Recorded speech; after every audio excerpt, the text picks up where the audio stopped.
काम वासनी स्त्री। एक बार एक गांव में एक ब्राह्मण और उसकी पत्नी रहते थे। वे दोनों आपस में बड़े प्रेम से रहा करते थे, लेकिन ब्राह्मण की पत्नी का व्यवहार ब्राह्मण के परिवार वालों से कुछ अच्छा नहीं था। परिवार में हमेशा कलह रहता था। रोज रोज की कलह से मुक्ति पाने के लिए ब्राह्मण ने माँ बाप भाई बहन का साथ छोड़कर पत्नी को लेकर वह दूर देश में जाकर अकेले घर बसाकर रहने का फैसला किया। यात्रा बहुत लंबी थी। चलते चलते दोनों जंगल में पहुंचने पर ब्राह्मणी को बहुत प्यास लगी, तो ब्राह्मणी ब्राह्मण से बोली, सुनिए, मुझे बहुत तेज प्यास लगी है और मुझे पानी पीना है। तो ब्राह्मण वहाँ से पानी लेने के लिए चला गया। आसपास देखता है पर कहीं पानी नहीं दिखा। ब्राह्मण पानी ढूंढते ढूंढते बहुत दूर तक पहुंच गया और ऐसे में ब्राह्मण को देर लग गई।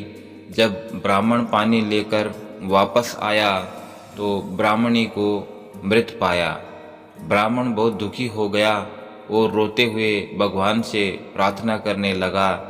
तब उसी समय ये आकाशवाणी हुई कि ब्राह्मण, यदि तू अपने प्राणों का आधा भाग तुम्हारी पत्नी को देना स्वीकार करते हो तो तुम्हारी पत्नी जीवित हो जाएगी।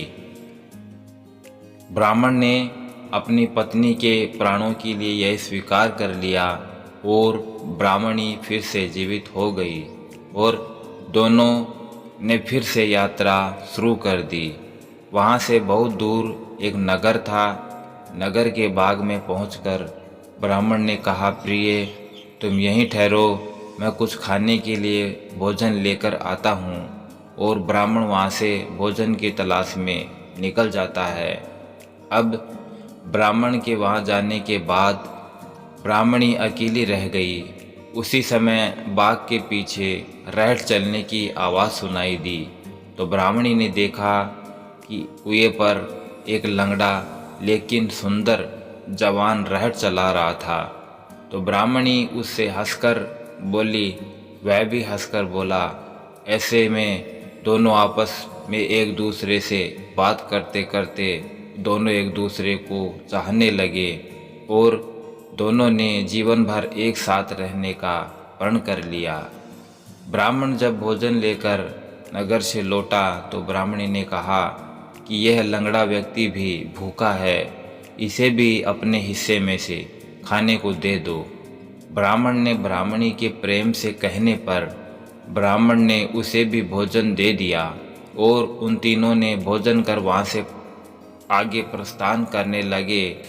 तो ब्राह्मणी ने ब्राह्मण से फिर अनुरोध किया कि इस लंगड़े व्यक्ति को भी साथ ले लो, रास्ता अच्छा कट जाएगा।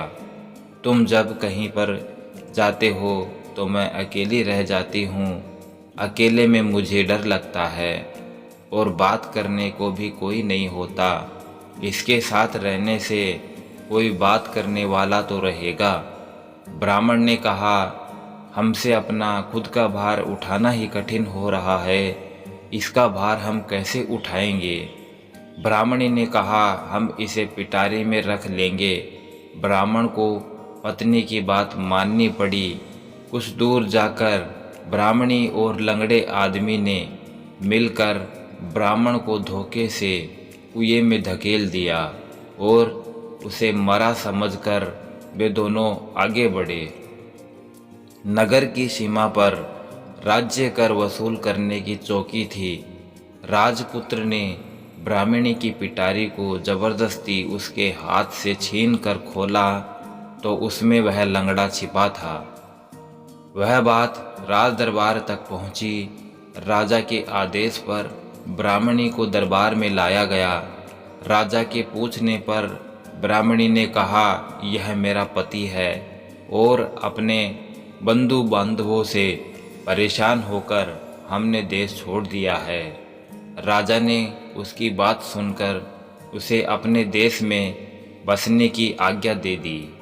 कुछ दिन बाद किसी साधु के हाथों कुएं से निकल जाने के बाद ब्राह्मण भी उसी राज्य में पहुंच गया। ब्राह्मणी ने जब उसे वहाँ देखा तो राजा से कहा कि यह मेरा पति का पुराना दुश्मन है, इसे यहाँ से निकाल दिया जाए या फिर मरवा दिया जाए। राजा ने उसका कहना मानकर वध करने की आज्ञा दे दी। ब्राह्मण ने आज्ञा सुनकर कहा, महाराज, इस स्त्री ने मेरा कुछ लिया हुआ है, वह मुझे दिलवा दिया जाए। राजा ने ब्राह्मणी को कहा, देवी तूने इसका कुछ लिया हुआ है तो इसे सब दे दो। ब्राह्मणी बोली, मैंने कुछ भी नहीं लिया महाराज। ब्राह्मण ने याद दिलाया, तूने मेरे प्राणों का आधा भाग लिया हुआ है, सभी देवता इसके साक्षी हैं। ब्राह्मणी ने देवताओं के भय से वह भाग वापस करने का वचन दे दिया, किंतु वचन देने के साथ ही वह मर गई। ब्राह्मण ने सारा वृतांत राजा को सुना दिया। राजा ने फिर से कहा, तू भी स्त्री का उसी तरह दास बन गया है जिस तरह वह रुचि बन गया था। तो दोस्तों, उम्मीद करता हूँ कि यह कहानी आपको पसंद आई होगी, तो एक प्यारा सा लाइक कर दीजिएगा और साथ ही चैनल को सब्सक्राइब कर बेल आइकन ज़रूर प्रेस कर लीजिएगा, ताकि आने वाली नई वीडियो की नोटिफिकेशन आप तक पहुंच जाए। वीडियो देखने के लिए आपका दिल से बहुत बहुत धन्यवाद।